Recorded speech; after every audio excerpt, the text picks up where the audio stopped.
Hey everyone, it's Simon and I'm here at the Ranger booth at NAMSA, ready to share my brand new solar sprays with all of you. These are so exciting. We've been sitting on them for a year and I've been dying to release them. So there's 6 different colors. They are a translucent spray, but inside of each one there's a shifting mica inside of them. So the color barely shows up on white cardstock, but you get it when you tilt it in the light, and then on black cardstock it really comes to life. I love using it on different colors, though. A lot of people say like it doesn't work on white cardstock, and that's a lie. Don't lie, because on white cardstock it just gives like a different kind of colored effect, and you tilt it in the light and you really get to see that.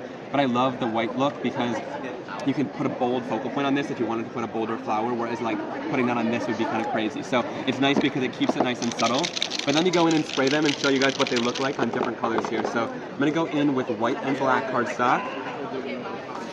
Right in here. And we'll go in, and I'm going to take some stencils. These are my In Bloom stencils. They're layering stencils, but I like to just use different layers on different pieces here. And I'm going to go in and spray this down. So you want to shake these up before you spray them. You want to make sure the bottom is nice and clear. If there's mica on there, shake it up still, because otherwise it'll get clogged up into that straw. But once you're ready, you can spray it down on your surface, and you get this really beautiful effect. I love it. Of course. So I'm going to spray that red down, spraying down orange, which is overheated. Then we have yellow, which is golden hour. Spray it down. And then we have purple, which is this royal flush color. And we'll just spray it. It's so beautiful. All right, so let's go in here, lift this off. And then I'll lift it off of the white background as well. Now the color doesn't really come to life the shine doesn't really come to life until you dry it. I like to heat set it just because I'm impatient, but these will dry in a little bit of time as well. It depends on what cardstock you're using too. Black cardstock or colored cardstock, it tends to sit on the surface more. Like a watercolor cardstock, it'll sit on the surface and kind of give this mottled effect.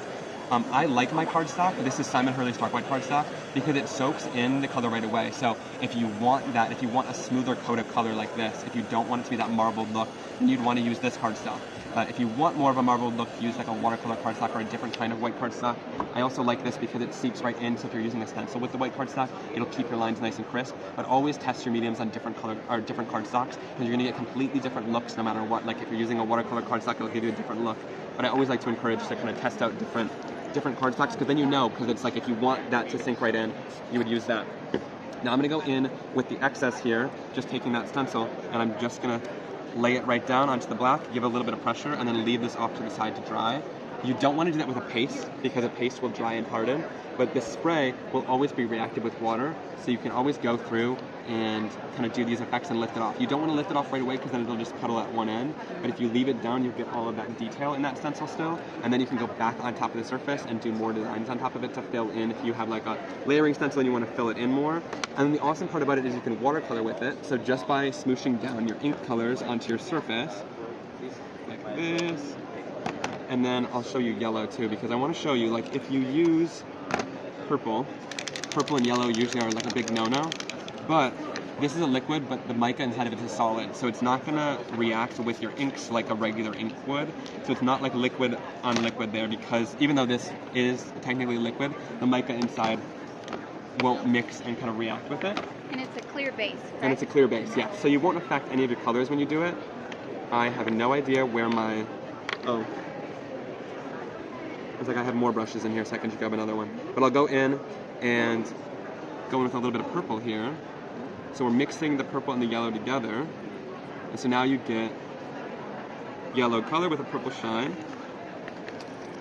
Like magical. Right? And it doesn't affect the yellow. So that's what I did on here too. It was yellow, pink, and purple.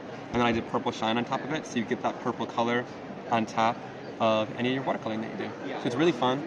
I find also that the color's really cool because it reacts with water. Someone just asked this, and I was like, I just learned today more about my sprays. You can react with water. I was like, oh, the mica's definitely not going to come off with water, but if you spray this down... Oh, also, another fun tip, if you just pull the nozzle just a little bit, you'll get more of a splatter. You just want to do it like really slowly and just pull that nozzle a tiny bit, and it'll just give you a different look. If you want a more fine mist, you just spray complete through. And I like to move that spray bottle as I spray it too, but I'll just lay down a bunch of that spray. That was probably way too much, actually. Let me Diane Reevely it with a little kitchen roll here. Ooh, it gives you some texture too. Ooh. That's cool. Let's see if it dries with that. I really try to make sure that like my products don't wipe off because I hate glitter and stuff on my hands, especially when the card is finished. So it's not too noticeable that it would be a big thing. But yeah, all you do is go in with a little bit of water, mist it down, and then wipe it through. You do have to wipe it or buff it off because it's not like an ink where it'll just react and move. You have to pull that color off somehow, or that mica off. So you just wipe through the stencil and it lifts off that color and gives you a really cool resist. It's fun. Yeah. Cool. So super fun. A lot of ways to use the solar spray. I'm so excited about them for different layering techniques and creating like backgrounds and layering them up. Also, I love using them with paste too. So this one I sprayed down and then I added solar paste over top of it. So the solar paste and the solar spray will give you a completely different look. I have had some people ask like, oh, well now you have solar paste and solar spray, can I just take my paste and liquefy it and put it into a bottle? But don't do that because this will always be a paint. And like I said, this doesn't dry and harden. So like on a non-porous surface, this is still gonna come off and react with water. This dries and is more of like a lacquer or a paint. It's always gonna stay thick. This has a white base, this has a clear base. So just different kind of mediums. They're gonna give you different looks, but they layer up beautifully. But I always say, yeah, you can try to water this down, but you're always gonna have a paint. So don't put it into a bottle or anything like that because you're just gonna ruin your spray bottle then. Completely different formulas in here, but the same mica inside of them, so they're going to give that same kind of shine. And so that's why they're in the same line, but they're really a very different. I tend to think of this as more of a texture product, and this is more of like a layering kind of background builder to add sprays, really quick color, and then keep things translucent and spray over top of images and stuff too to give a really cool look. But I can't wait to see what everyone does with the solar sprays too. I'm super excited because I think everyone takes them and kind of makes them their own and makes new techniques, and I can't wait to see what you guys do with them.